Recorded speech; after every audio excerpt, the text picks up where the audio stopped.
Welcome, welcome back, welcome to all of the students. How are you students? Very good. We hope that you are so much fine and you are studying exercises. Chapter number 8, motion, class 9, physics, science. Very good. Okay. So पिछली classes में जो हमने पढ़ा था कुछ exercises किए थे हमने उसके बाद हम जो नेक्स्ट जो इस सेशन में जो है हम कुछ और एक्सरसाइज करते हैं, एक दो एक्सरसाइज करते हैं, ठीक है। तो उसी एक्सरसाइजेस को कंटिन्यू करते हुए हम क्वेश्चन नंबर 6 पर आते हैं। क्वेश्चन नंबर 6 को समझते हैं। ये थोड़ा सा इंपॉर्टेंट क्वेश्चन है तो इसलिए हमने इस क्वेश्चन नंबर 6 को चुना है। तो क्वेश्चन नंबर 6 पर हम बिल्कुल ध्यान देंगे, कोई प्रॉब्लम हो तो समझेंगे। बट एक ग्राफ दे रखा है क्वेश्चन नंबर 6 पे, वो बिल्कुल आपको अपनी नोटबुक पर ध्यान देना है। मैं क्या बोल रहा हूँ मेरे वर्ड्स पर ध्यान देना है, ठीक है ना। यहाँ पर मैं ग्राफ नहीं ड्रॉ कर रहा हूँ, वो आपके सामने आपकी नोटबुक में है, उस पर खास तौर पर ध्यान दीजिएगा और वो ग्राफ के क्वेश्चंस जो है वो यहाँ पर कर लीजिएगा, ठीक है। तो यहाँ पर जो है distance, question number 6 page number 112 figure 8.11 shows the distance time graph. Distance time graph आपको दिखा रहा है। आपको जो है वो यहाँ पर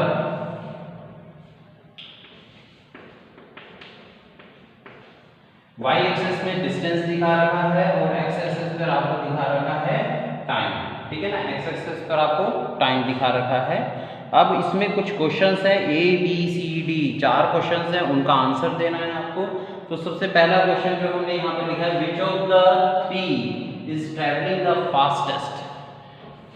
तीनों में से कौन तेज चल रहा है, कौन तेज दौड़ रहा है, कौन फास्टेस्ट है, ठीक है। अब तीन कौन, इस ग्राफ को ध्यान दीजिए। तो A, B और C ये जो पॉइंट है, these are the three objects. ये तीन ऑब्जेक्ट्स हैं, object A, object B, object C। ये तीनों ऑब्जेक्ट जो है अकॉर्डिंगली जो है एक पर्टिकुलर टाइम पीरियड में वो ऑब्जेक्ट जो है वो चल रहे हैं और डिस्टेंस कवर कर रहे हैं, ठीक है ना। तो कौन सबसे तेज दौड़ रहा है, तो जरा देखें ये नंबर बी को देखें, इसका आंसर हो जाएगा द बी, ठीक है ना। तो answer is what, solution object B is the fastest. B जो है वो सबसे तेज है। क्यों है उसके पीछे देखते हैं। अब ये बी पॉइंट के बिल्कुल लास्ट में देखो, ये बिल्कुल इस तरीके से जा रहा है। बी पॉइंट जो है ये यहाँ पर बी पॉइंट है, हमें इस पॉइंट पर जाकर देखना है। इस पॉइंट पर देखें तो एक कम से कम टाइम के अंदर उसने इतनी सारी डिस्टेंस कवर कर ली। बी पॉइंट में इतने टाइम में, यानी कि जैसे जैसे बढ़ रहा है टाइम भी बढ़ रहा है, टाइम बढ़ रहा है तो वैसे वैसे डिस्टेंस भी बढ़ती जा रही है, ठीक है ना। टाइम बढ़ता जा रहा है, डिस्टेंस बढ़ता जा रहा है। इस पॉइंट की बात करें तो यहाँ पर जो टाइम है, यहाँ पर इतनी डिस्टेंस उसने कवर कर ली। इस पॉइंट की बात करें तो इसने इतने से टाइम के अंदर इतनी ज्यादा डिस्टेंस कवर कर ली। तो बी इस तरीके से चल रहा है, ग्राफ को इस तरीके से हम रीड करते हैं। तो ये बी जो दिखा रहा है कि इसने सबसे कम टाइम में, जैसे कि आप सी देखो, आप सी का टाइम ज्यादा आ रहा है। सी को अगर हम नीचे देखें तो ये 1.6 से ज्यादा पर जा रहा है। तो C जो है वो पॉइंट इस तरीके से आ रहा है, यानी उसने इतना सारा टाइम दिया डिस्टेंस कवर करने के लिए। B ने केवल इतना, यहां से लेकर यहां तक इतना ही टाइम दिया है डिस्टेंस कवर करने के लिए। So the B is fastest. Okay, question number B देखते हैं। All three ever at the same point on the road. ये पूरी जो ग्राफ है, ये पूरा ग्राफ जो है ये रोड है कि पर्टिकुलर टाइम पीरियड में इतना डिस्टेंस कवर कर रहा है। Okay, very good.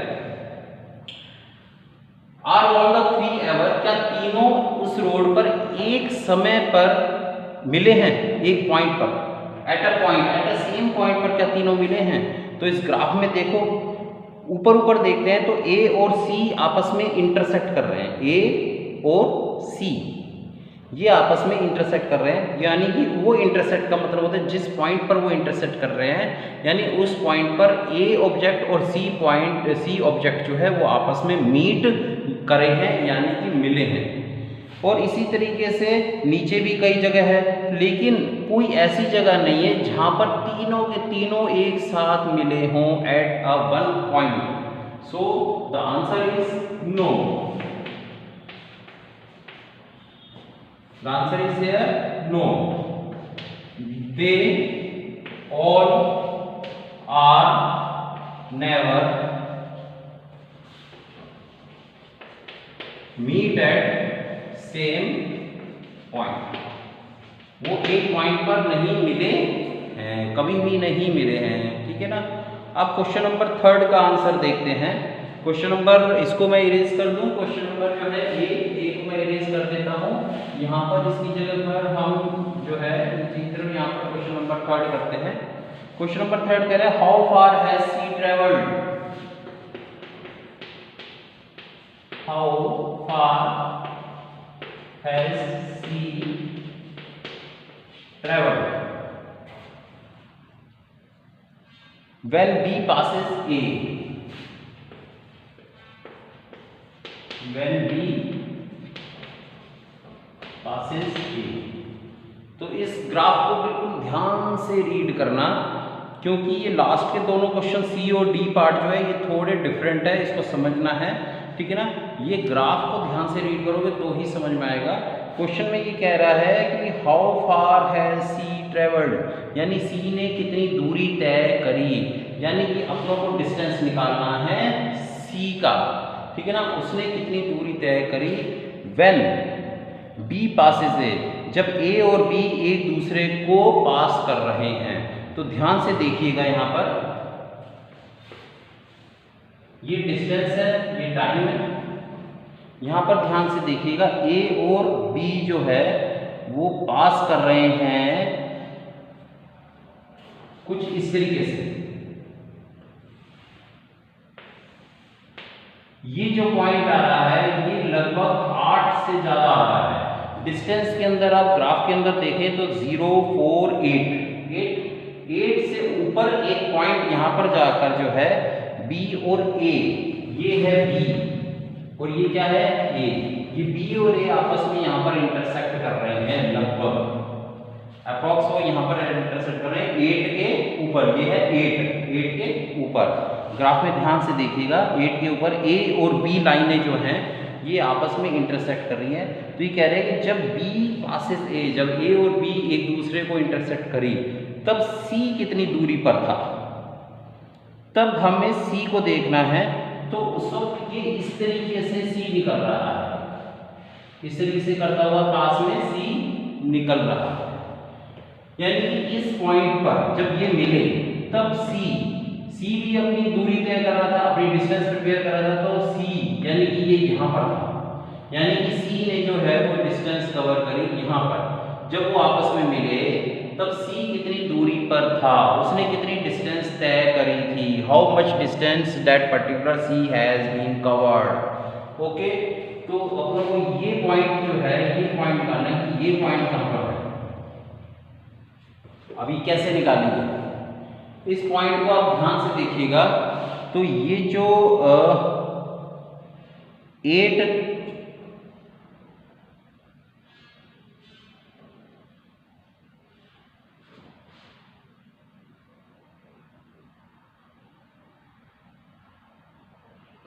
यहाँ पर जो है 8 जो पॉइंट है, ये 8 के ऊपर ये जो पॉइंट बना हुआ है, ये आप ध्यान से देखोगे यहाँ पर, तो यहाँ पर 4/7 दैट इट मीन्स यहाँ पर जो है 0, ये क्या है 0 और ये क्या है 7। तो इस 4/7 को देखेंगे हम तो 9th डिवीजन चल रहा है, यानी कि ये जो 8 पॉइंट है ये 8 और 12, 8 और अगला क्या आ रहा है 12 यहाँ पर, ठीक है 8 और 12। अब नीचे जो है 0 है, ये 0 और यहाँ पर क्या है 4। अब यहाँ पर जो मैं बता रहा हूँ वो ये बता रहा हूँ कि देखो आप एक बार यहाँ पर देखो 0 और 4 के बीच में कितनी लाइनें हैं। लाइनें मतलब जो छोटी छोटी सब डिवीजन दिख रहे हैं, 0 और 4 के बीच में कितने सब डिवीजन है। तो अगर हम इनको कैलकुलेट करेंगे तो हमारे पास 7 सब डिवीजन आएंगे, 7 टुकड़े आएंगे। 0 से लेकर 4 तक के बीच में हमारे पास 7 टुकड़े आएंगे, ठीक है ना। तो अगर हम 7 टुकड़े आ रहे हैं तो इसका मतलब जो है वो जो इसका मतलब दैट इट मीन्स कि ये जो 7 पीसेस आ रहे हैं, इसका मतलब ये 4 यानी कि 7 जो है यहाँ पर क्या हो जाएगा 4/7 होगा। 4/7 का मतलब 0 से यहाँ तक क्या है 4, और इसमें कितने हैं 7 टुकड़े हैं, 7 डिविजन हैं। तो एक डिवीजन कितने का होगा 4/7 का होगा। कितने का होगा 4/7 डिवीजन का होगा। अब 4/7 डिवीजन के हिसाब से देखें तो यहाँ पर जो है ऊपर 4/7 का मतलब हम ये कह सकते हैं लगभग 0.57 डिवीजन का है। यानी कहने का मतलब है कि ये जो ग्राफ बन रहा है यहाँ पर 0 है, यहाँ पर 4 है, यहाँ पर 8 है, और इसके बीच में 7 डिवीजन आ रहे हैं, 7 इस तरीके से लाइन आ रही है। तो टोटल 4 और 7 बार डिवाइड किया गया, तो इसका मतलब जो एक पर्टिकुलर डिवीजन है इस तरीके से छोटा सा, ये कितने का है, ये किस वैल्यू का है, ये 4/7 का है, यानी कि 0.57 डिवीजन का है। ये किस डिवीजन का है 0.57 वैल्यू का है, इसकी वैल्यू है 0.57। अगले वाला जो है सब डिवीजन उसकी वैल्यू है 0.57। तो इस तरीके से करते करते करते करते लास्ट ये पॉइंट अगर अपने निकालना है तो ये हमारा जो लगभग जा रहा है वो देखो 8 के ऊपर कितने डिवीजन ऊपर हो रहे हैं, 8 के ऊपर जो है 1 और 2 दो डिवीजन ऊपर हो रहे हैं। तो 8 के बाद जो अगला वाला डिवीजन, जस्ट अगला वाला 8 के बाद जो अगला डिवीजन हो गया, अब एक डिवीजन जो है वो 0.57 का है, तो 8 के बाद अगला डिवीजन हो गया तो वो क्या वैल्यू हो जाएगी 8.57। फिर उसके बाद अगला डिवीजन हो जाएगा वो फिर हो जाएगा 8.57, फिर प्लस 0.57 एक बार और ऐड कर देंगे। तो ये 8 के बाद 2 डिवीजन तक है, यानी कि लगभग देखा जाए तो 9 किलोमीटर है। ओके, तो लगभग क्या देखा जाए तो क्या आ जाएगा 9 किलोमीटर। तो अब हम इसको यहाँ पर लिखेंगे, आप इसको प्रॉपरली लिख लीजिएगा। यहाँ पर लिखने में क्या लिखेंगे हम, ये है कि that the according to the graph each small division shows, इस ग्राफ के according to the graph each small division shows 4/7, it means 0.57. okay, so how many divisions are there accordingly? तो यहाँ पर जो ये मिल रहा है ये 8 के ऊपर है, यानी 8 तक तो हो गया। so distance covered by, क्या क्वेश्चन था भाई, distance covered by C when the B passes A, distance covered by C when B passes A is what 9 kilometre. क्या हो जाएगा 9 किलोमीटर आ जाएगा। ओके, 9 कैसे आएगा, 8 तक तो है ही, 8 के बाद फिर 2 बार 0.57 है, तो अप्रॉक्स क्या हो जाएगा 9 kilometre. Okay, but now please see कि जो सी है वो सी तो 0 से चला ही नहीं। जब सी 0 से चला ही नहीं तो उसकी डिस्टेंस हम 0 से लेकर ऊपर 9 किलोमीटर तक कैसे कह रहे हैं कि भाई वो 9 किलोमीटर डिस्टेंस कवर करी है। वो सी चला है, नीचे की जो 2 किलोमीटर है वो तो वहाँ पर चला ही नहीं, वो 2 किलोमीटर बाद से चला है। तो यानी जो डिस्टेंस कवर करी है सीधे 9 किलोमीटर, उसमें से 2 किलोमीटर माइनस कर गए। माइनस क्यों कर गए, क्योंकि नीचे जो है डिस्टेंस आप देखोगे यहाँ पर जो है ये सी पॉइंट जो है वो यहाँ से चल रहा है। अगर हम सी ड्रॉ करें तो वो यहाँ से चल रहा है और यहाँ पर है 4 और ये यहाँ से चल रहा है 2 से। तो इसका मतलब इतनी 0 से लेकर 2 तक इतनी डिस्टेंस तो सी ने कवर करी नहीं, और वो लास्ट के 9 किलोमीटर तक चल रहा है, नीचे के 2 किलोमीटर चला ही नहीं है। तो 9 kilometre minus 2 kilometre, that means the distance covered exactly by the C is what 7 kilometre. Okay, so 7 kilometre when the B passes A। Okay, now the next another one D, question number D, the part D, please read it carefully, the part D।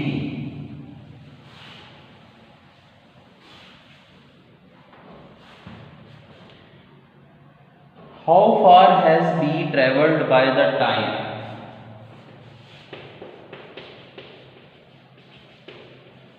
How far has B traveled by the time? कितना time जो है B ने लिया है, कितना time cover किया है वह B ने by the time it passes C। It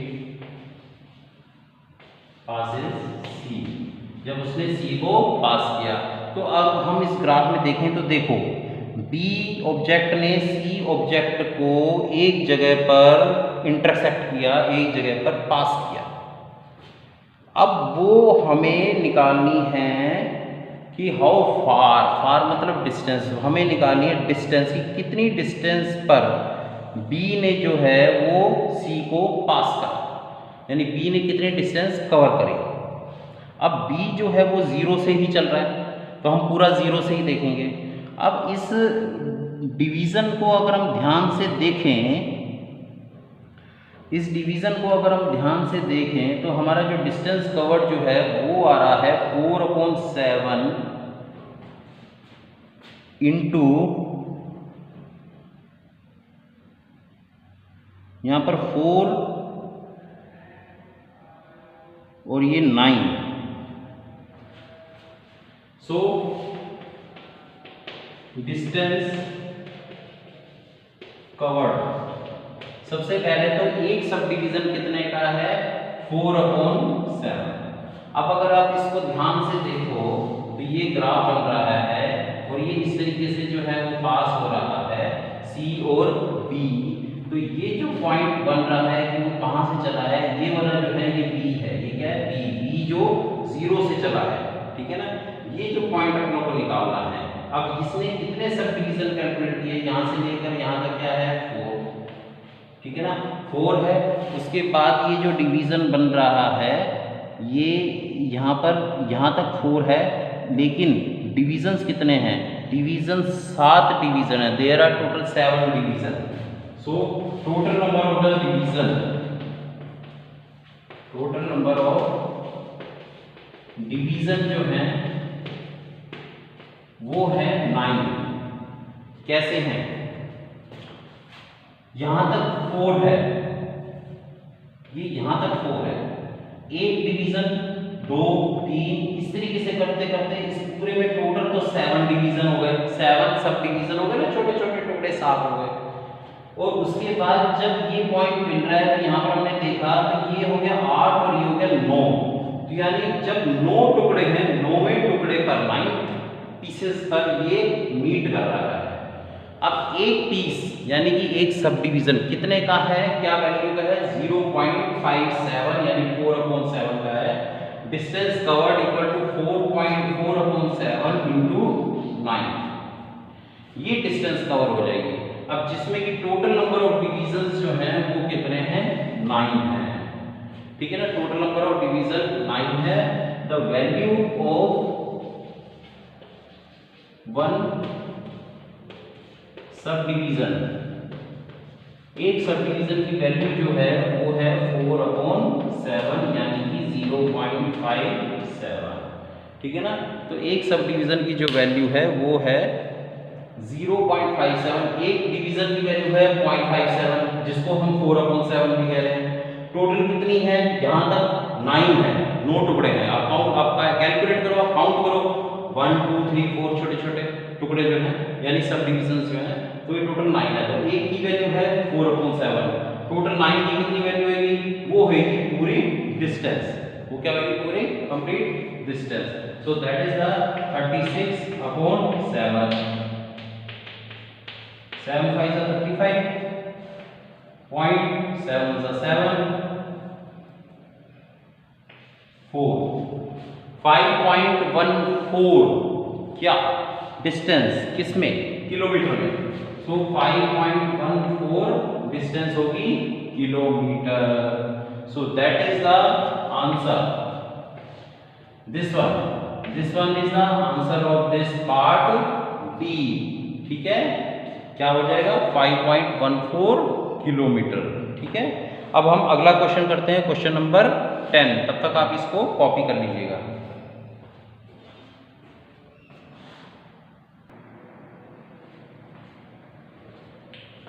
So question number 10. Now we are going to do question number 10. An artificial satellite. Question number 10 is your last question of this exercise. An artificial satellite moving in a circular orbit. एक circular orbit है, यानी कि इस तरीके से है, circular orbit है, और इसमें जो है एक आर्टिफिशियल सैटेलाइट जो है, यहाँ पर सैटेलाइट जो है ये मूव कर रहा है इस तरीके से। ठीक है ना, orbit at radius of 42250 kilometre, और ये क्या है, सर्कुलर है, तो डेफिनेटली इसका एक का रेडियस क्या हो जाएगा 42250 किलोमीटर। 42250 किलोमीटर है। कैलकुलेटेड स्पीड, इसकी स्पीड निकालनी है, इसकी स्पीड निकालनी है अगर वो 24 घंटे में 24 आवर्स में रिवॉल्व कर रहा है अराउंड द अर्थ। ठीक है ना, सो वी नो दैट, हम जानते हैं speed equal to distance upon time. सही है ये, ठीक है, स्पीड इक्वल टू क्या हो जाएगा, distance upon time. So how much distance covered by this, the distance covered by this is not 42250, ये तो रेडियस है, डिस्टेंस सर्कुलर में कवर हो रही है, डिस्टेंस कवर हो रही है 2 पाई आर, यानी कि पेरीमीटर, इसका क्या है perimeter. The distance covered that it means perimeter of one round of orbit, perimeter of orbit upon time taken, कितना टाइम लिया जा रहा है, ये टेकन है। ठीक है ना, तो स्पीड क्या हो जाएगी, डिस्टेंस अपॉन टाइम हो जाएगा। अब डिस्टेंस क्या हो जाएगी सही मायने में, equal to perimeter of orbit upon time taken हो गया। तो डिस्टेंस को हम ऐसे लिख सकते हैं, टाइम को हम ऐसे लिख सकते हैं, ये ऐसे लिखा गया। अब इसमें वैल्यू रखते हैं कि स्पीड इक्वल टू क्या हो जाएगा 2 pi r upon time taken 24 hours.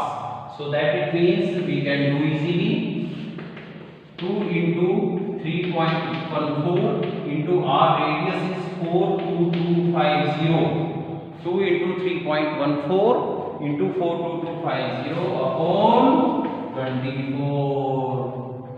ठीक है, तो आप इसको अब सोल्व करेंगे, तो सोल्व करने से जो हमारे पास आ रहा है वो आ रहा है 11065 किलोमीटर।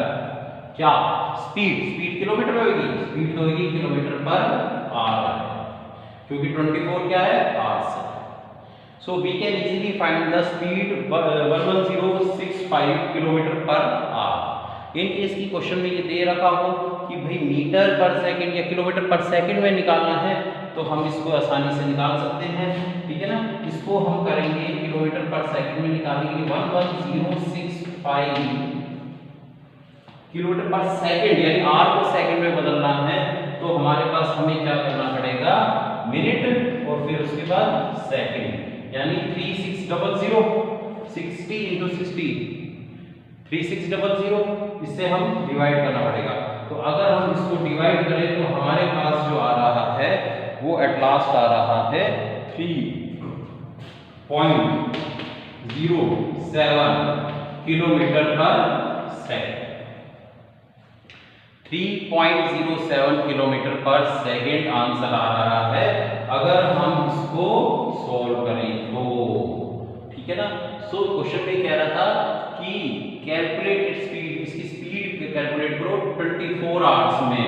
24 आवर्स में जो ये अराउंड द अर्थ जो है मूव कर रहा है, रिवॉल्व कर रहा है, ठीक है ना। तो हमने इसको किलोमीटर पर आवर में भी स्पीड सॉल्व कर ली और किलोमीटर पर सेकंड में भी स्पीड सॉल्व कर ली है, ठीक है ना। तो इसको आप कॉपी करिएगा, कोई प्रॉब्लम नहीं होगी। बाकी के क्वेश्चंस जो हैं that is same like that the last जो हमने कर रखे हैं उसकी तरह ही क्वेश्चंस हैं। ग्राफ का क्वेश्चन एक और है, जैसे 8 नंबर ग्राफ है, तो इसको भी आप करके देखिएगा, बहुत इजी क्वेश्चन है, कोई प्रॉब्लम नहीं आएगी, ठीक है ना। तो इन क्वेश्चंस को करके देखिएगा, कोई प्रॉब्लम हो तो पूछिएगा। फिर उसके बाद हम अगला चैप्टर स्टार्ट करते हैं। नेक्स्ट वीडियो में हम नेक्स्ट चैप्टर स्टार्ट करेंगे, ठीक है ना। हम करेंगे chapter number 9 force and law of motion, ठीक है ना। तो इस चैप्टर को करने से पहले थोड़ा सा रीड करके बैठे ना, ठीक है ना, ताकि हमें समझ में आ जाए। So we will start in further video session chapter number 9 force and law of motion. Okay, thank you.